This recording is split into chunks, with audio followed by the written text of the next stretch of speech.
आइए सुनते हैं एक प्यारी सी कहानी। बकरी और सियार। एक बकरी थी, रोज सुबह जंगल चली जाती थी। सारा दिन जंगल में चरती और जैसे ही सूर्य विदा लेते इस धरती से बकरी जंगल से निकल आती। रात के वक्त उस जंगल में रहना पसंद नहीं करता। रात को वह चैन की नींद सो जाना चाहती थी। जंगल में जंगली जानवर क्या उसे सोने देंगे।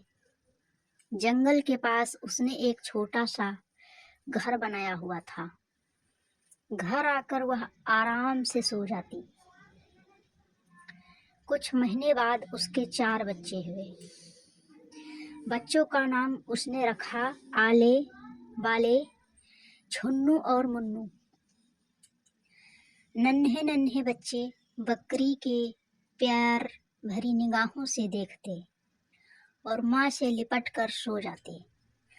बकरी कुछ दिनों तक जंगल नहीं गई। आसपास जो पौधे दिखते उसी से भूख मिटाकर चली जाती और बच्चों को प्यार करती। एक दिन उसने देखा कि आसपास और कुछ भी नहीं है। अब तो फिर से जंगल में ही जाना पड़ेगा। क्या करें? एक सियार आसपास घूमता रहता है। वह तो आले वाले छुन्नू और मुन्नू को नहीं छोड़ेगा। कैसे बच्चों की रक्षा करें? बहुत चिंतित हुई बकरी। बहुत सोचकर उसने एक टटिया बनाया और बच्चों से कहा, आले वाले छुन्नू और मुन्नू, ये टटिया ना खोलना। जब मैं आऊं आवाज दूं तब ये टटिया खोलना। सबने सर हिलाया और कहा, हम टटिया नहीं खोलें जब तक आप हमसे ना बोलें। बकरी अब निश्चित होकर जंगल के लिए जाने लगी। शाम को वापस आकर आवाज देती, आले टटिया खोल, बाले टटिया खोल, छुन्नू टटिया खोल, मुन्नू टटिया खोल। आले वाले छुन्नू मुन्नू दौड़कर टटिया खोल देते और माँ से लिपट जाती। वह सियार तो आसपास घूमता रहता था। उसने एक दिन एक पेड़ के नीचे खड़े होकर सब कुछ सुन लिया। तो ये बात है, बकरी जब बुलाती तभी बच्चे टटिया खोलते। एक दिन बकरी जब जंगल गई, सियार ने इधर देखा उधर देखा और फिर पहुंच गया बकरी के घर के सामने और फिर आवाज लगाई, आले टटिया खोल, बाले टटिया खोल, छुन्नू टटिया खोल, मुन्नू टटिया खोल। आले वाले छुन्नू और मुन्नू ने एक दूसरे की ओर देखा। इतनी जल्दी माँ लौट आई। चारों बड़ी खुशी खुशी टटिया के पास आए और टटिया खोल दिए। सियार को देखकर बच्चों की खुशी गायब हो गई।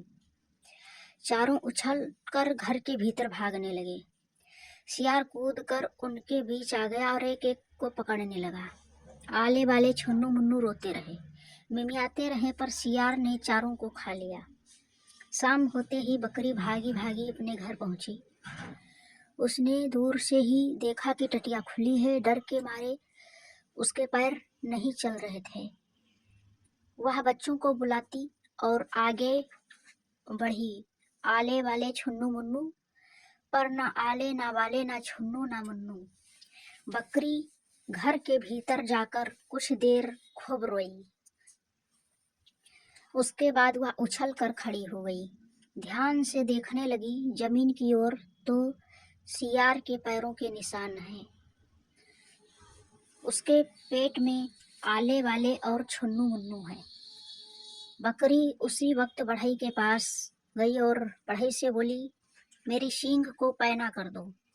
क्या बात है, किसको मारने के लिए सींग को पैने कर रहे हो?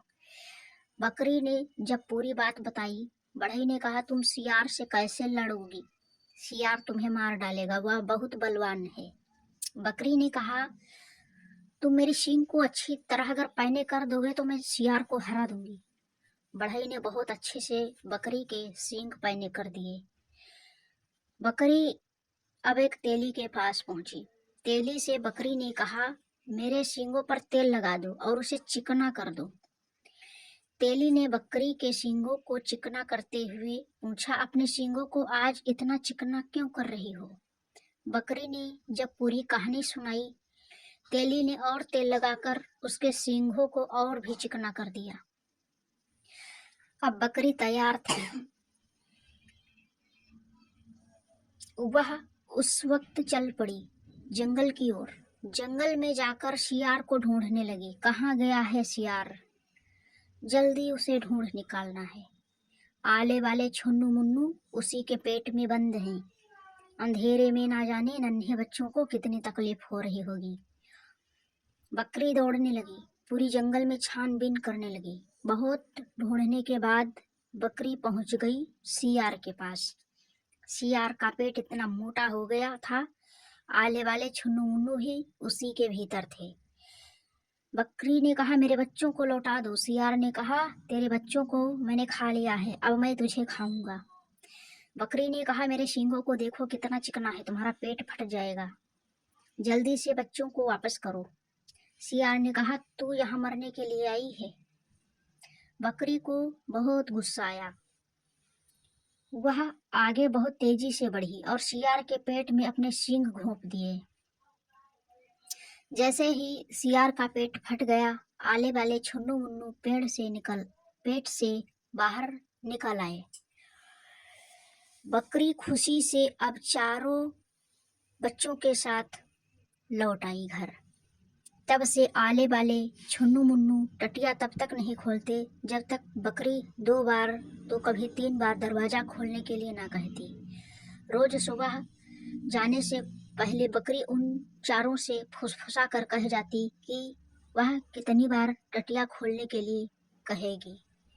इसलिए वो हर शत्रुओं से अब सावधान रहने लगी।